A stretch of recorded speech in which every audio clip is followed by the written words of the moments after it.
Jeremy Udell. Giving evaluations seemed terrifying to Jeremy when he first started Toastmasters. How could someone so inexperienced give advice to veteran speakers who've been doing it for years? But he realized that giving evaluations isn't just about helping the speaker.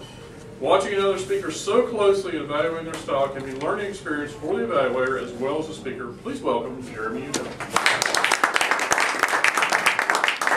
Thank you, Mr. General Evaluator. Paul, I have to tell you, after your speech today, Michelle asked me to switch roles. Apparently she wants a rebuttal. Michelle, you're going to have to wait and give a rebuttal in your own speech, I think. But if there's time at the end, maybe I'll give you a call. Your opening, a disclaimer. How funny was that? This is an entertaining speech and he opens entertainingly, right? How many times have we heard the disclaimers at the beginning and end of commercials? Meanwhile, he's giving us a disclaimer on his speech about the secret of women. And it was very appropriate, because who really knows the secret of women? As his closing implied at the end, he brought it back. Somebody asked God for the secret of women, and God offered the bridge instead. So the opening and closing tied the whole speech together really well. The middle of the speech was supposed to be an entertaining story, and I think we were all very entertained with the story of his dating experience, or his pre-dating experience with Michelle. And the timing of it. Apparently the timing for Michelle had to do with when Paul was ready to start fishing in another lake. And that was the time that Michelle decided, hey, maybe this guy is the right guy for me, at least to try. But that's okay, because I think we've all had that experience at different times in our life, and it was very relatable. And it was, again, the point was to entertain. Were you not entertained?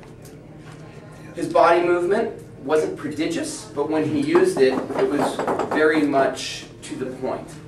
One aspect. Walk around the park.